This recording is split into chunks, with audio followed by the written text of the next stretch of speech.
Assalamu alaikum. My name is Mohammad Ali Raza from the platform of the Concept of Chemistry. Today, our topic of discussion is what next after the pre-engineering. Today, I am not going to discuss with you what the properties of chemistry or any topic regarding the chemistry. Today, our topic of discussion is कि pre engineering के बाद हम किस field में जा सकते हैं, कौन सी फील्ड आपके लिए बेटर है, कौन सी फील्ड आपको बेटर फ्यूचर प्रोवाइड कर सकती है।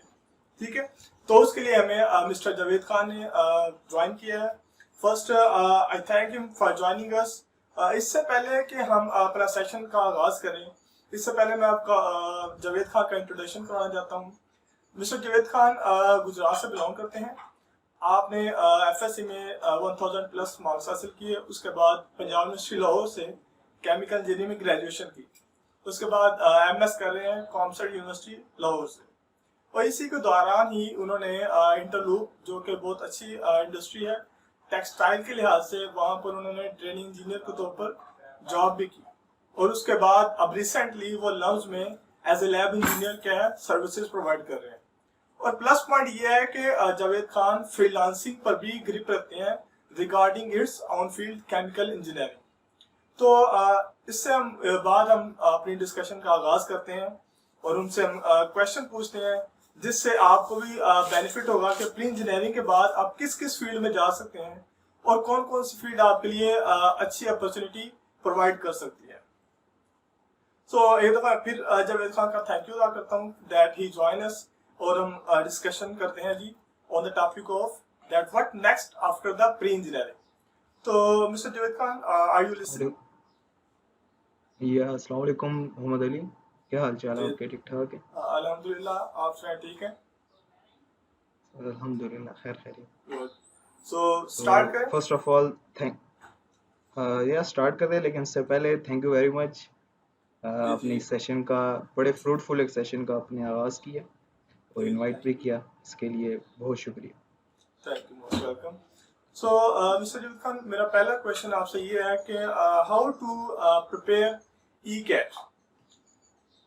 ई कैट की जो स्टूडेंट्स हैं, एफएससी के स्टूडेंट्स हैं प्री इंजीनियरिंग के, वो सेकेंड ईयर के एग्जाम्स के बाद किस तरह ई कैट को प्रिपेयर कर सकते हैं और इंजीनियरिंग कॉलेज में अपना एडमिशन हासिल कर सकते हैं। तो ये आप जरा गाइड कर दीजिएगा। बिल्कुल। इन रिसेंट वर्क्स में ना ई कैट एक बड़ी हद तक काफ़ी अहमियत का हामिल हो चुका हुआ है एफएससी की एजुकेशन के बाद। अगर मेरी पर्सनल ओपिनियन ली जाए तो होना नहीं चाहिए ई कैट, क्योंकि एक बंदा जो एफएससी के लेवल को क्लियर करके आता है वो ऑलरेडी एक कॉम्पिटिटिव कैंडिडेट होता है किसी भी प्रोफेशनल फील्ड के लिए। लेकिन चूंकि अब ये एक ट्रेंड बन चुका हुआ है कोई भी कॉम्पिटिटिव लाइक एंट्री टेस्ट वगैरह, तो उसकी प्रिपरेशन अब डेफिनेटली स्टूडेंट्स के लिए बहुत ज़रूरी है। पहले तो स्टूडेंट्स को क्लियर होना चाहिए कि ई कैट और आपकी एफएससी ये दोनों बेशक एक सेम फील्ड से ताल्लुक रखते हैं, लेकिन इनकी जो क्वेश्चनिंग की अप्रोच है, इनकी जो एग्जाम की अप्रोच है वो डिफरेंट है एक एक बिल्कुल दूसरे से। अब मैं आपको मिसाल देता हूँ कि एफएससी के अंदर आप देखते हैं कि बुक के रिलेटेड एग्जांपल्स, क्वेश्चंस यानी बुक से कुछ ज़्यादा हटते नहीं हैं, बिल्कुल इनसाइड अच्छा। द बुक रहते हैं, inside the exercise of the book रहते हैं। तो एफएससी की लेवल पे आप बुक ओरिएंटेड रहते हैं ज़्यादातर।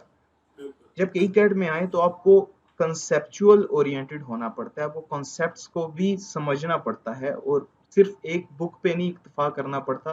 आपको डिफरेंट काइंड ऑफ जो है एक ही सब्जेक्ट की बुक्स, बहुत हाई लेवल की नहीं, इसी लेवल की ही, लेकिन डिफरेंट गाइड्स, अगर मैं कहूँ कुछ स्पेसिफिक वर्ड, तो different guides of specific book की तरह आपको जाना पड़ता है।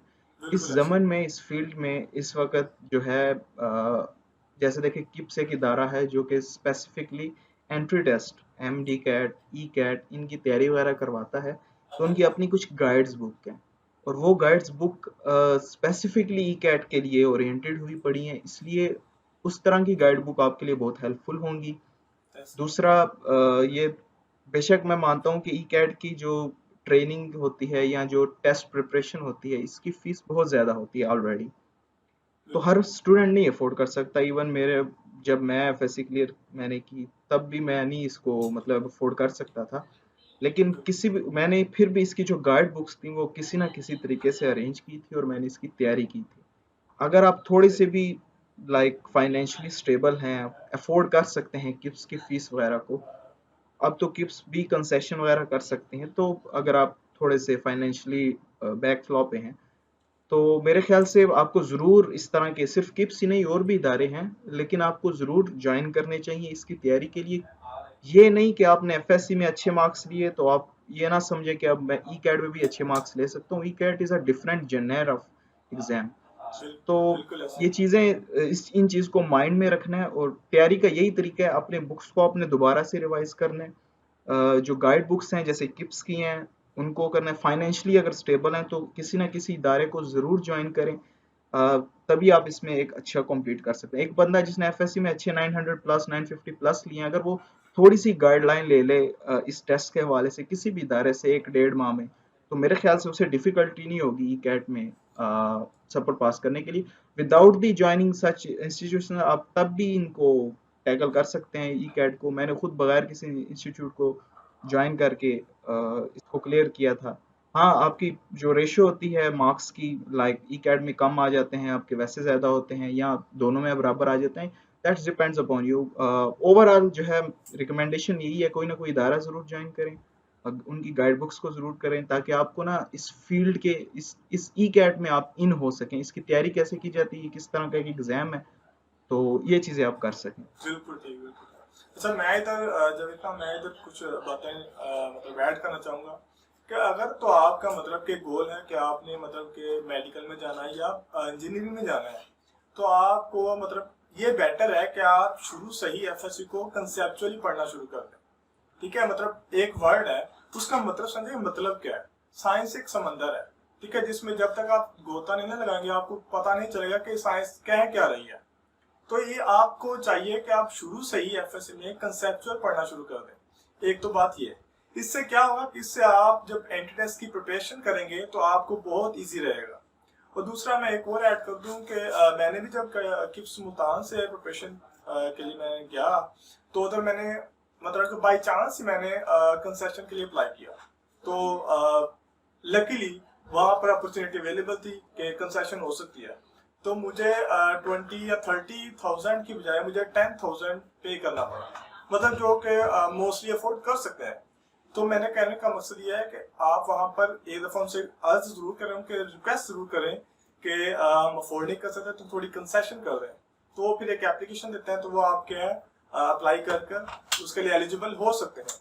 ठीक है, तो ये हमारा बिल्कुल ऐसे क्वेश्चन ही था। आप हमारे जी हाँ, हमारी पूरी इस डिस्कशन का सिर्फ यही मकसद है ना कि सिर्फ और सिर्फ एफएससी पे ना बेस करें, एफएससी की बुक्स पे ना बेस करें, बिल्कुल आप किसी न किसी इदारे की तरफ जरूर जाएं, क्योंकि ई कैट एक डिफरेंट टाइप ऑफ एग्जाम है, उसमें आपको बिल्कुल डिफरेंट टाइप ऑफ गाइडलाइंस की जरूरत पड़ती है। ऐसे ही तो है। हमारे ओवरऑल डिस्कशन का ये है, और जिस तरह अली ने ऐड भी किया कि ई कैट में आप यानी आप किस इदारे या किसी भी इदारे में जाते हैं तो वो आपको फी कंसेशन कर देते हैं, ऐसे ही तो होता है, बिल्कुल ओवरऑल ऐसे फाइनेंशियली भी इसमें जो है ना आपको राहत मिल सकती है। ऐसे ही है। तो ये तो हमारा पहला क्वेश्चन था। तो अब हम चलते हैं सेकंड क्वेश्चन, जो कि हम मतलब आपसे पूछना चाहेंगे। वो क्या है जी, what is scope of engineering, या इसको मैं अगर इस तरह भी कहूँ तो गलत नहीं होगा, in which field of engineering student should go for the better future. अगर मतलब स्टूडेंट चाहता है कि हम एक अच्छा या मतलब कि रोशन मुस्तकबिल चाहते हैं, तो उन्हें किस फील्ड ऑफ इंजीनियरिंग को चूज करना चाहिए। ये बिल एक ऐसा क्वेश्चन है, इसमें ना अनप्रेडिक्टेबिलिटी बहुत ज्यादा है। बिल्कुल, हाँ, हर एक किसी का अपना पॉइंट माइंडसेट ऑफ व्यू हो होता है। सकता है। हाँ, पॉइंट ऑफ व्यू हो सकता है, और आप ये सिर्फ और सिर्फ स्टूडेंट पे डिपेंड करता है कि वो किस बिल्कुल फील्ड में जाना चाहता है। अभी ऐसे ही है। हमारे एफएससी लेवल पे, इवन इंक्लूडिंग मी, हमें क्या था कि हम खुद सोच नहीं सकते कि हमारे लिए कौन सी बेहतर है। तो हमें बिल्कुल ऐसे गाइड करते थे हमारे बड़े या हमारे टीचर्स, वो कहते थे कि आप इस फील्ड में जाएं। जिस तरह आप देखें, हम अब एफएससी वालों को गाइड कर रहे हैं ना कि आपको इस फील्ड में जाना चाहिए। ऐसे ही है। तो ये इसमें एक तरह की अनप्रिडिक्टेबिलिटी आ जाती है कि हम इसको बिफोर टाइम तो प्रिडिक्ट नहीं कर सकते कि आज से 4 साल बाद कौन सी फील्ड अप होगी, क्या होगा। बिल्कुल ऐसे ही। लेकिन कुछ मशवरा बिफोर द टाइम दिया जा सकता है कि एक्सपेक्टेशन तो हो सकती अगर है ना। क्वेश्चन को, हाँ, क्वेश्चन अगर हम कहें कि प्रोफेशनल डिग्री करने का आखिर फायदा होगा फ्यूचर में, तो नहीं, तो इसका आंसर है यस। बिल्कुल आगे आने वाला जो दौर है ना, वो प्रोफेशनल डिग्रीज का ही होना है। जो ऐसे ही नेचुरल है। साइंसेज हैं, ये ये एक खास एरिया तक रिस्ट्रिक्ट होती जा रही हैं। अगर मैं बात करूं तो रिसर्च तक, प्रोफेशनल फील्ड के अंदर आने के लिए, जैसे आप किसी भी इंडस्ट्री को ज्वाइन करना चाहते हैं, इवन अपना बिजनेस स्टार्टअप करना चाहते हैं, तो आपको प्रोफेशनली क्वालिफाइड होना पड़ता है। अब बिल्कुल ऐसा। क्वेश्चन जो आता है, जो मेन क्वेश्चन है कि कौन सी इंजीनियरिंग की जाए। अब जो भी इंजीनियरिंग है वो ऑलरेडी प्रोफेशनल डिग्री है। अगर इसमें हम बात करें पाकिस्तान की, तो पाकिस्तान के अंदर जो मैकेनिकल, सिविल और इलेक्ट्रिकल है, ये ऑलरेडी बहुत ज़्यादा सैचुरेट हो चुकी हैं। बिल्कुल सैचुरेशन ऐसा। का ये मतलब है कि ऑलरेडी इसमें इतने ज़्यादा लोग आ चुके हैं कि इतनी तो हमारे पास इंडस्ट्रीज नहीं है जितने ये स्टूडेंट या ये जो ग्रेजुएट्स हैं हमारे पास हो चुके हुए हैं। ऐसे। तो एक एक तो ये बात है कि आपको डायनामिक्स कंट्री की देखनी पड़ती है कि भाई कंट्री में इस वक्त ट्रेंड किन इंजीनियरिंग्स का चल रहा है। मैकेनिकल में बहुत ज़्यादा है, इलेक्ट्रिकल में बहुत ज़्यादा है, और आपका जो सिविल है, इनमें ऑलरेडी बहुत ज़्यादा लोग जा रहे हैं। बिल्कुल। केमिकल का जो ट्रेंड है, जो कि हमारी फील्ड है, इसमें अभी तक इतने लोग इन नहीं हुए। मतलब आप देखें तो अगर हम कंपैरेटिवली चेक करें तो कम लोग इन हुए हैं केमिकल इंजीनियरिंग के बिल्कुल। अंदर। तो जो अगर जॉब पर्सपेक्टिव के लिहाज से अगर देखें तो पाकिस्तान तो वैसे ही कोई इंडस्ट्रियल कंट्री है ही नहीं कि हम ये कह सकें कि भाई ये कंट्री इंडस्ट्रियल है, यहाँ पे बहुत ज़्यादा अपॉर्चुनिटी होंगी। मैं ये नहीं कहता कि प्रोफेशनल डिग्री करने से इस तरह का कोई फ़ायदा नहीं होता। अगर आप लकी, आप कॉम्पिटिटिव हैं, तो आपको कोई इदारा रिजेक्ट नहीं करेगा किसी भी सूरत बिल्कुल। में।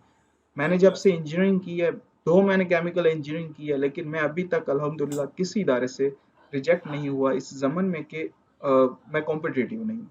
गुड। ऐसा बिल्कुल नहीं है, आप जो मर्ज़ी इंजीनियरिंग करें, आपको कॉम्पिटिटिव होना पड़ेगा, आपको उसमें मेहनत करनी पड़ेगी और उसमें एक्सेल करना पड़ेगा।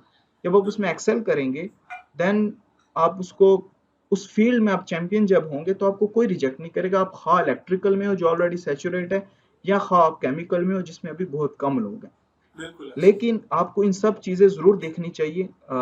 सिविल, मैकेनिकल, इलेक्ट्रिकल, इन करने का ये फ़ायदा होता है कि ये गवर्नमेंट सेक्टर की तरफ भी बहुत ज़्यादा ओरिएंटेड हैं। इनके ऐसे। ज़्यादातर इदारे गवर्नमेंट के अंदर आते हैं, तो इसमें गवर्नमेंट जॉब की अपॉर्चुनिटी ज़्यादा है।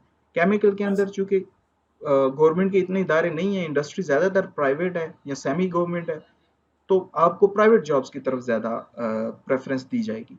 तो ऐसे। ये चीज़ें कुछ होती हैं, इनको देखना पड़ता है। कहने का ये मतलब बिल्कुल नहीं है इंजीनियरिंग करने का कोई फ़ायदा नहीं। प्रोफ़ेशनल डिग्री करने का सबसे बड़ा ये फ़ायदा ये होता है कि आप अब्रॉड भी प्रोफ़ेशनली स्विच कर सकते हैं।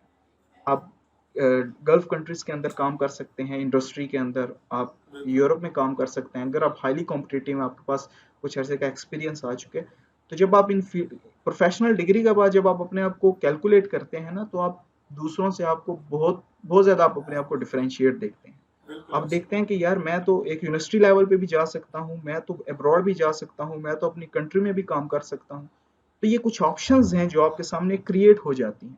अब एक बिल्कुल। बंदा है जिसने नेचुरल साइंस के अंदर डिग्री की है, पाकिस्तान में जो ट्रेंड है जो मैंने देखा है वो ये है कि लोग ज़्यादातर टीचिंग फील्ड की तरफ जाते हैं। बिल्कुल। अब इंडस्ट्री के अंदर केमिस्ट्री, फिजिक्स वाले आपको लोग इंतहाई कम रेशो में मिलेंगे, क्योंकि वो एक प्रोफेशनल डिग्री नहीं काउंट होती। प्रोफेशनल डिग्री ये इंजीनियरिंग, ये मेडिकल, ये टर्म्स काउंट करते हैं। बिल्कुल तो ऐसा। कहने का ये मतलब है प्रोफेशनल डिग्री करने से आपके पास बहुत ज़्यादा अपॉर्चुनिटीज़ भी आ जाती हैं मुख्तलिफ फील्ड्स में काम करने की। शर्त सिर्फ ये है कि आपको कॉम्पिटिटिव होना पड़ेगा, और अगर आप मज़ीद सिक्योर होना चाहते हैं तो हर फील्ड की डायनामिक्स देखें कंट्री के अंदर, कंट्री में क्या-क्या चल रहा है। क्या बिल्कुल। ये फील्ड में कम लोग हैं? इसमें अगर कम लोग हैं तो इसमें जॉब्स भी, इसमें इंडस्ट्री चूँकि कम है इसलिए लोग कम जा रहे हैं। फील्ड, दूसरी फील्ड देखें, वहाँ पे ऑलरेडी बहुत ज़्यादा लोग हैं, लेकिन वहाँ पे गवर्नमेंट जॉब्स भी हैं, प्राइवेट जॉब्स भी हैं। बेशक लोग ज़्यादा हैं, लेकिन अगर मैं कॉम्पिटिटिव हूँ तो मैं उसमें जा सकता हूँ, उसमें एक्सेल कर सकता हूँ। अगर मेरा कंट्री में कोई प्रोग्राम नहीं बन रहा, मैं बाहर भी स्विच कर सकता हूँ, मैं बाहर जाके थोड़ी स्ट्रगल करके अपने प्रोफेशनल लाइफ को डेवलप कर सकता हूँ। तो सारी चीज़ें की जा सकती हैं, सिर्फ और सिर्फ ये है कि आपको थोड़ा सा एक्सेल करना पड़ेगा अपनी फील्ड के अंदर, और आपको हाईली कॉम्पिटिटिव भी होना पड़ेगा। तीसरी बात ये कि आपको प्रोफेशनली क्वालिफाइड होना पड़ेगा। तो बिल्कुल ऐसा। पूरी बात करने का ये मकसद है कि प्रोफेशनल यानी इंजीनियरिंग करने का, जो मर्जी इंजीनियरिंग करें उसका फ़ायदा ही है।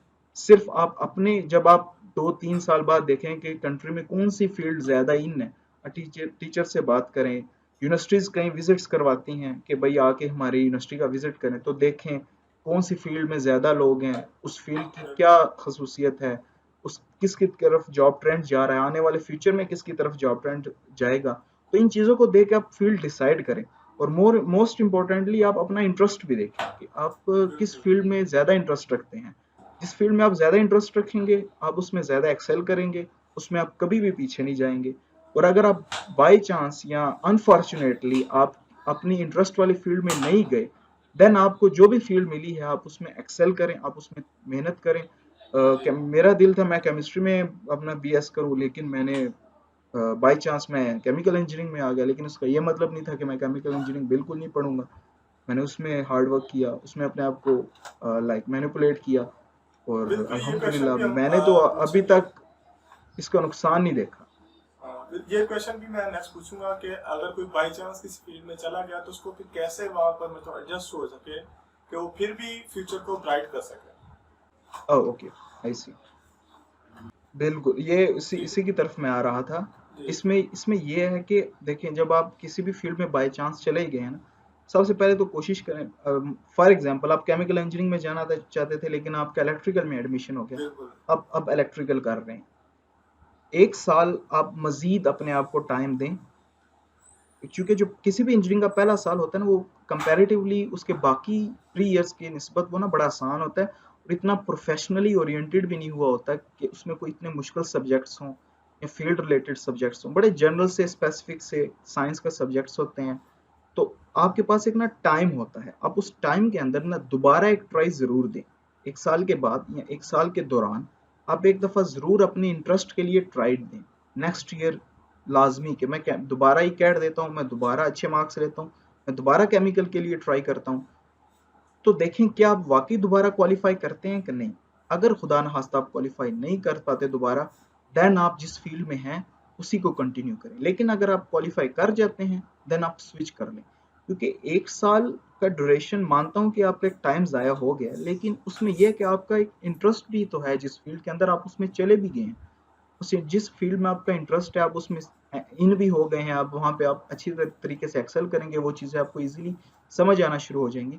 लेकिन 1 साल की ड्यूरेशन में भी अगर आपको नहीं अपनी पसंद की फील्ड में एडमिशन मिला, देन आप जिस फील्ड में ऑलरेडी हैं उसी में रहें।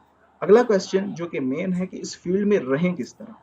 देखिए, जो ह्यूमन माइंड है ना, ये बड़ा जो है वो लाइक अ वाटर। पानी क्या है, किसी भी बर्तन में डालें वो उसी तरह की शेप को एब्जॉर्ब कर लेता है, उसी तरह की उससे शेप मिल जाती है। क्यों? क्योंकि वो बहुत सॉफ्ट है, ऑलरेडी उसी तरह उसी एक डायमेंशन के अंदर वो चल रहा है। तो ये बड़ा फायदा देता है। ये पानी का ये बिहेवियर है ना, ये आपके माइंड का भी है। आप क्या करते हैं, जिस फील्ड में जाएं आपने सिर्फ और सिर्फ उस फील्ड को अच्छे तरीके से समझने की कोशिश करनी है। आपका इंटरेस्ट नहीं है, लेकिन आपने अपना इंटरेस्ट डेवलप करना है। आप चीज़ों को समझें, इंटरेस्ट लेके समझें, उसको एब्जॉर्ब करने की कोशिश करें। जैसे मेरा दिल था कि मैं केमिस्ट्री में जाऊं, लेकिन जब मैं केमिकल इंजीनियरिंग में देखा मैंने कि भाई केमिस्ट्री की ही एप्लीकेशन केमिकल इंजीनियरिंग के अंदर इस्तेमाल हो रही है, देन मैंने उसको बड़ा क्रिटिकली एनालाइज किया कि भाई ये प्रोसेस अगर सिर्फ केमिस्ट्री में पढ़ा जाता है, देन उसकी सिर्फ ये उसकी केमिस्ट्री है, जस्ट इसका फार्मूला या उसकी प्रेपरेशन मेथड। लेकिन अगर वो इंडस्ट्री के अंदर अप्लाई हो रहा है तो वो किस तरीके से अप्लाई हो रहा है, किस टेम्परेचर प्रेशर पे वो अप्लाई हो रहा है। तो ये जो चीज़ें हैं ना, उसको प्रोफेशनली या इंडस्ट्रियल सेक्टर के लिहाज से, इंडस्ट्रियल ओरिएंटेड कॉन्सेप्ट के लिहाज से जब आप उसको समझेंगे, दो आपका इंटरेस्ट नहीं है, लेकिन आपका आहिस्ता आहिस्ता इंटरेस्ट डेवलप होना स्टार्ट हो जाएगा। आप उसमें इंटरेस्ट लेके उसमें लाइक हर चीज़ को अच्छे तरीके से समझने की जब कोशिश करेंगे, जब वो चीज़ आपको आसान लगनी स्टार्ट हो जाएगी, देन ऑटोमेटिकली आपका उसमें इंटरेस्ट भी आना स्टार्ट हो जाएगा। बिल्कुल ऐसा। अच्छा मैं इधर क्रक्स बता दूं, मतलब मेन आइडिया क्या है सेकंड क्वेश्चन का, मतलब स्कोप ऑफ इंजीनियरिंग का। और थर्ड क्वेश्चन मतलब जो बाद मैंने पूछा कि अगर किसी ने मतलब ऑप्ट कर लिया कोई इंजीनियरिंग तो उसको फिर कैसे अच्छा अवेल कर सके। तो सेकंड क्वेश्चन जो स्कोप है ना, उसके लिए मतलब तीन बातें जो मैंने निकाली हैं, जो मैंने डिड्यूस की हैं, वो क्या है। पहला है आपका अपना इंटरेस्ट। आपका इंटरेस्ट क्या है। अगर तो वो इंजीनियरिंग का है तो फिर इंजीनियरिंग से बेस्ट फील्ड कोई नहीं है आपके लिए। सेकंड क्या, आप देखें कि फ्यूचर में क्या ट्रेंड आने वाला है। क्या पाकिस्तान इंडस्ट्रियलाइजेशन की तरफ जाने वाला है या नहीं। क्या पाकिस्तान में इंडस्ट्रीज बढ़ रही हैं या नहीं, या सिर्फ इंजीनियर प्रोड्यूस करने वाली यूनिवर्सिटीज बढ़ रही हैं। तो इस फैक्टर को भी देखें। थर्ड देखें कि मतलब इंडस्ट्रीज अगर नहीं बढ़ रही तो फिर जो यूनिवर्सिटीज हैं इंजीनियरिंग वो बढ़ रही हैं, जिसकी वजह से स्टूडेंट्स तो बढ़ रहे हैं लेकिन इंडस्ट्रीज नहीं बढ़ रही, जिसकी वजह से सैचुरेशन हो रही है। इसलिए जो इंजीनियरिंग की जॉब है वो क्या है, डाउनफॉल का शिकार है। तो ये 3 बातें थी जो मैंने डिडक्ट की हैं सेकंड क्वेश्चन। थर्ड है कि अगर आपने मतलब के बाई चांस या अनलिकली ऐसी इंजीनियरिंग की फील्ड को चूज कर लिया जो कि आप नहीं चाहते थे, तो उसमें ये ऐड करना चाहता हूँ मैं कि आप उस फील्ड के जो सॉफ्टवेयर हैं, जो एप्लीकेशंस हैं, उनको आप अच्छे से सीखें। उनको जब आप अच्छे से सीखेंगे तो आपकी क्या उस अपनी फील्ड की स्किल्स आएंगी।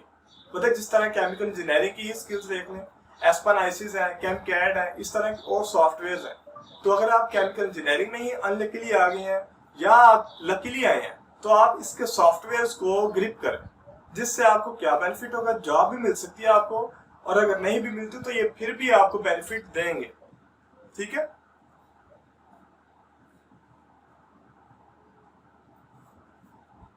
Javed Khan, are you listening?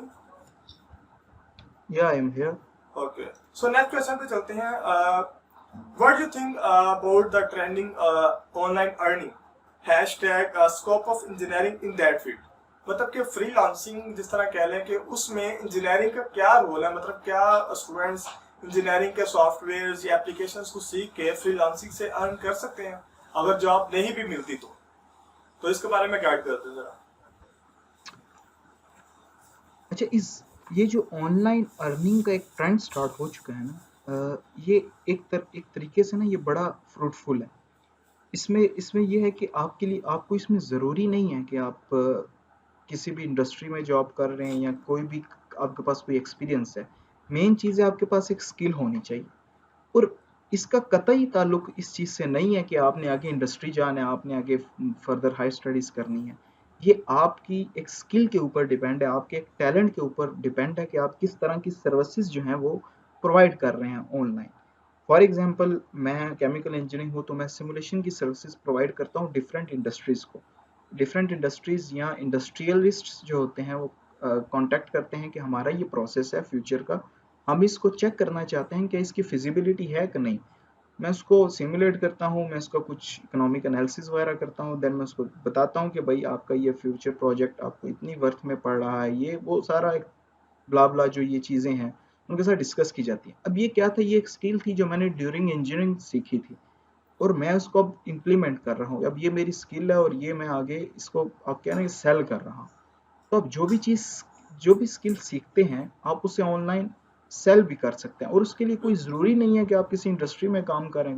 ये आपकी अपनी स्किल है, ये आपका अपना एक बिजनेस है। और ये तो मैं आपको हाईली रिकमेंड करता हूँ कि जब आप जिस मर्जी फील्ड में हैं, आपका उसमें इंटरेस्ट है नहीं है, उसको ज़रूर सीखें, उसकी स्किल्स डेवलप करें, क्योंकि जब आपकी स्किल्स डेवलप होंगी देन आप उससे उससे सेल कर सकते हैं, उससे अर्न भी कर सकते हैं। अब हर फील्ड के अंदर कुछ ना कुछ स्किल्स ज़रूर होती हैं जो आप उसे ऑनलाइन सेल कर सकते हैं। अगर आप इन चीज़ों की तरफ नहीं आना चाहते then different type of like आप फील्ड से थोड़ा हट जाएं, थोड़ी सी फील्ड से साइड फील्ड की चीज़ें सीख लें, कंप्यूटर साइंस रिलेटेड सॉफ्टवेयर सीख लें।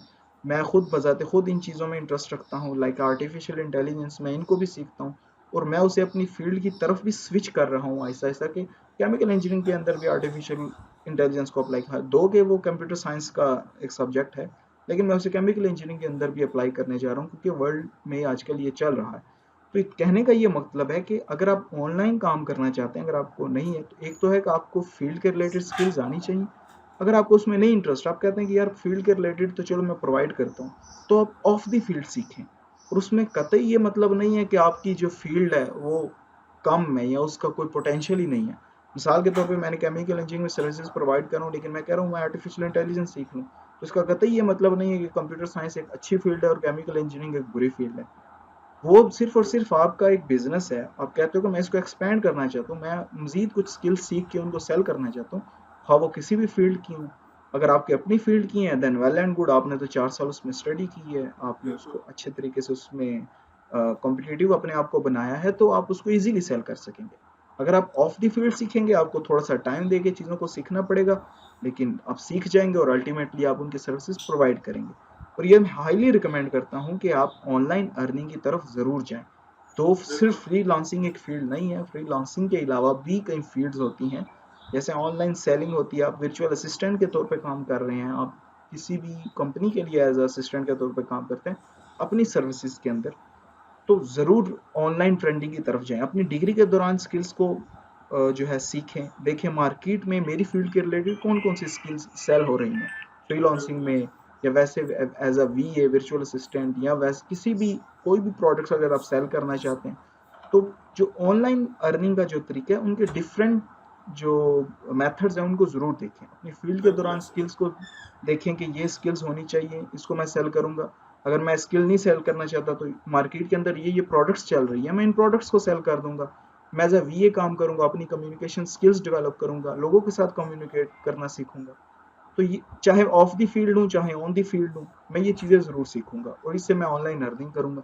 ये बिल्कुल चीज़ें ऐसे। जो है ये आपकी फील्ड के ओरिएंटेड कभी नहीं है, ये आपकी फील्ड पे कतई डिपेंड नहीं करती आप किस फील्ड में हैं। फील्ड की स्किल्स हैं उनको ज़रूर सेल करें, फील्ड की स्किल नहीं सेल करनी, ऑफ द फील्ड सीखें, उनको ज़रूर सेल करें। ये भी नहीं करना, डिफरेंट टाइप ऑफ प्रोडक्ट्स देखें मार्केट के अंदर, अगर मैं ये एक प्रोडक्ट लॉन्च करूँ मैं इसको सेल कर सकता हूँ। तो ऑनलाइन अर्निंग के हर तरह के मोड को ज़रूर देखें और बिल्कुल इसमें भी ऐसे। अपने आप को ज़रूर मोटिवेट करें, क्योंकि अगर आपको जॉब मिलती है नहीं मिलती वो प्रेशर आपके माइंड से बिल्कुल हट जाएगा और आप एक इंडिपेंडेंट अर्नर बन जाएंगे। मैं आपको बताऊं, मैं जब इंटरव्यू में काम कर रहा था तब मेरे मेरे लिए जो है ना उस वक्त इंटरव्यू थोड़ा सा डिफिकल्ट था, क्योंकि मेरे पास कोई सोर्स ऑफ इनकम नहीं था। मैं थोड़ा सा प्रेशराइज्ड होके मैंने इस इंटरव्यू का इंटरव्यू दिया था, फाइनेंशियली प्रेशराइज होके कि यार अगर जॉब नहीं हुई तो सोर्स ऑफ इनकम एक चला जाएगा। लेकिन जब मैंने इंटरव्यू स्विच की और मैंने ऑनलाइन अर्निंग की तरफ आया, देन कॉन्सर्ट ये लम्स वगैरह के लिए मैंने जब अप्लाई किया, और लम्स के इंटरव्यू के दौरान मैंने कोई भी इस तरह का फाइनेंशियली प्रेशर नहीं फील किया। मैं बड़ा कॉन्फिडेंट था, मुझे पता था कि अगर मैं मुझे ये कॉम्पिटिटिव नहीं समझते देन मेरे पास सोर्स ऑफ अर्निंग है। और मैंने लम बिल्कुल सिर्फ अर्निंग के लिए तो ज्वाइन नहीं थी कि मैं सिर्फ अपने आप, मेरी कुछ और प्रोफेशनली डेवलपमेंट की ज़रूरत थी, इसलिए मैंने लम्स ज्वाइन की है। तो बिल्कुल। कहने का ये मकसद है कि जो इंटरव्यू के दौरान आपकी या आपको वैसे ही एप्लीकेशन प्रोसेस के दौरान आपको जो कॉन्फिडेंस लेवल होता है, अगर आप इंडिपेंडेंट अर्नर हैं, वो आपका ख़त्म हो जाता है। मैं इससे ये नहीं कहता कि आप इंडस्ट्रीज में काम ना करें, आप यूनिवर्सिटीज में काम ना करें, इन तरह की इन इन्वायरमेंट्स में काम करना भी बहुत ज़रूरी होता है अपने आप को प्रोफेशनली डेवलप करने के लिए। इंटरलूप ऐसा ही। ज्वाइन करने के बाद मुझ में जो एक प्रोफेशनली चेंज आया था वो सिर्फ और सिर्फ इंटरलूप की वजह से था, क्योंकि मैंने एक प्रोफेशनल इन्वायरमेंट में काम किया था। उसके बाद मैंने ऑनलाइन अर्निंग की है, उसमें भी मैं प्रोफेशनली कम्युनिकेट वगैरह करता था। देन लम्स ज्वाइन की तो मेरे अंदर जो प्रोफेशनली डेवलपमेंट हुई है और फील्ड से बिल्कुल डिफरेंट थी। ऐसे ही। जहाँ तक मैं एक बात ऐड कर दूं कि अगर तो आपका इंजीनियरिंग में इंटरेस्ट है, फिर तो वही फील्ड का जो स्किल है वो आपके लिए बेस्ट है। अगर आपका इंटरेस्ट नहीं बिल्ड हो रहा अपनी मतलब के डिग्री में, तो पाकिस्तान में दो प्लेटफॉर्म्स ऐसे हैं जो मतलब के ऑनलाइन अर्निंग के मोटो को लेकर आगे चल रहे हैं। मतलब यूथ को क्या है, न्यू स्किल्स सिखा रहे हैं जिसकी वजह से वो ऑनलाइन अर्न कर सकें। जिस तरह एक तो है एक्सट्रीम कॉमर्स है, और उसके बाद एक है इनेबलर्स। इनके फ्री कोर्सेज को आप फ्री एक्सेस करके, मोर देन 80 स्किल्स हैं इनके कोर्सेज, वो आप उनमें से जिसमें आपका इंटरेस्ट बिल्डअप हो वो आप अवेल कर सकते हैं और उसको आप फ्रीलांसिंग के सोर्स के लिए यूज कर सकते हैं। ठीक है। सो अब हम चलते हैं लास्ट क्वेश्चन की तरफ कि वो क्वेश्चन जो हमारे साथ भी मतलब अगर वो एग्जिस्ट हुआ है, मे भी आपके साथ भी हो, कि एफएससी प्री इंजीनियरिंग के स्टूडेंट्स को यही होता है कि हम प्री इंजीनियरिंग के स्टूडेंट्स सिर्फ इंजीनियरिंग में ही जा सकते हैं। तो क्या प्री इंजीनियरिंग के स्टूडेंट सिर्फ इंजीनियरिंग में ही जा सकते हैं, या कोई और भी फील्ड हो अच्छा, सकती है जिसमें ये प्री इंजीनियरिंग ये के असल में स्टूडेंट ज़्यादातर ना एक्सेल कर हमारे सके या जो अच्छा मतलब रिजल्ट शो कर ये सके? क्वेश्चन असल में ना लिंक है हमारे इनिशियल जो फर्स्ट या सेकंड क्वेश्चन था कि किस इंजीनियरिंग में जाना चाहिए। तो जो जिस बंदे ने प्री इंजीनियरिंग की है ना, और जो बंदा प्री मेडिकल के जा रहा है, उनके दोनों के सिर्फ और सिर्फ एक जी। बेसिक नॉलेज है मैथ का और एक के पास बेसिक बिल्कुल नॉलेज ऐसे। है बायोलॉजी का। तो सिर्फ वो एक डिफरेंस है। जी। प्री इंजीनियरिंग के अलावा जो प्री इंजीनियरिंग का स्टूडेंट है वो कंप्यूटर साइंस की फील्ड में जा सकता है। सॉफ्टवेयर इंजीनियरिंग की जो बिल्कुल नॉर्मल इंजीनियरिंग की डेफिनेशन से थोड़ा ऐसे। हट के हैं, उन फील्ड्स में जा सकता है। एक प्री इंजीनियरिंग का स्टूडेंट जो है एमबीबीएस के लिए क्वालिफाई नहीं कर सकता अनटिल अनलेस उसने ऐसे। बायो एक एक्स्ट्रा सब्जेक्ट के तौर पे किया हो। तो प्री इंजीनियरिंग करने के बाद आपको अपने आप को सिर्फ और सिर्फ बिल्कुल। इंजीनियरिंग की तरफ ही ओरिएंटेड रखना पड़ता है। इसका ये मतलब बिल्कुल नहीं है कि आप केमिस्ट्री में नहीं जा सकते, बिल्कुल आप फिजिक्स में नहीं जा सकते, आप मैथमेटिक्स में नहीं जा सकते। आप जा सकते हैं, डेफिनेटली जा सकते हैं, आपके इंटरेस्ट पे डिपेंड करता है। बिल्कुल लेकिन बात वहीं आ जाती है कि आपको खुद को प्रोफेशनली ओरिएंटेड करना पड़ेगा। यस इन फील्ड्स की में करने में कोई मसला मिसाइल नहीं है, लेकिन ये बिल्कुल है कि वो प्रोफेशनल डिग्रीज के अंदर अब उनको काउंट नहीं किया जाता, इनको नेचुरल साइंस की लिया डिग्रीज में जाए काउंट किया गया हुआ बिल्कुल ऐसा। तो मतलब ये है कि इंजीनियरिंग के स्टूडेंट एक तो इंजीनियरिंग में जा सकते हैं और साथ वो chemistry physics math computer science जिस तरह की किसी भी फील्ड में वो जा सकते हैं जिसमें उनका इंटरेस्ट हो। मतलब ये जरूरी नहीं कि आप प्री इंजीनियरिंग में आपके 950 या जितने भी मार्क्स आ गए हैं और आपका इंटरेस्ट नहीं है इंजीनियरिंग में तो आप उससे ऑफ साइड हो जाए, किसी और फील्ड को चूज कर लें। अगर आपका पैशन है टीचिंग, मतलब आप ये सोचते हैं कि यार मैं अच्छा पढ़ा सकता हूँ, तो फिर आप ऐसी फील्ड को चूज करें जहां पर आपको पढ़ाने की अपॉर्चुनिटी मिल सके, लाइक केमिस्ट्री फिजिक्स मैथ और भी बहुत सी फील्ड हैं, तो आप उनको भी चूज कर सकते हैं। तो मेरे ख्याल में आईटी की जो फील्ड है ना वो ट्रेंडिंग पे है, क्योंकि उसका स्कोप आज भी है और उसका स्कोप कल भी रहेगा। ऐसा ही है जावेद खान? बिल्कुल, बिल्कुल ऐसे ही है। जो प्रोफ़ेशनल डिग्रीज़ का स्कोप है, वो आने वाले वक़्त का ही एक स्कोप है और आप देखेंगे कि ये नहीं कि नेचुरल साइंस की तरफ से लोग बिल्कुल ख़त्म हो जाएँगे, लेकिन ये कि लोग अपने आप को प्रोफ़ेशनली डेवलप करना स्टार्ट करेंगे। तो ये कुछ चीज़ें थी, बस आपने देखना है ट्रेंड क्या चल रहा है, आपका इंटरेस्ट किस में है और आपने जाना किस तरफ, ये चीज़। ऐसे ही है। तो ये आज का हमारा सेशन था जी, on the topic of what next after the pre engineering, कि प्री इंजीनियरिंग के बाद नेक्स्ट क्या करना है आपने। ठीक है, तो thanks lot mister Javed Khan for joining us for this session. और इसके अलावा हम प्री मेडिकल के स्टूडेंट्स के लिए भी एक सेशन करेंगे कि किसी डॉक्टर से हम मतलब ज्वाइन करवाएं किसी को, कि वो भी बताएं कि प्री मेडिकल के स्टूडेंट्स किस किस फील्ड में जा सकते हैं। और उसके अलावा हम और भी इंजीनियर से डिस्कशन करेंगे कि उनका क्या पॉइंट ऑफ व्यू है। ठीक है, सो स्टे कनेक्टेड रहें और स्टे नॉलेज रहें। Okay, so thank you.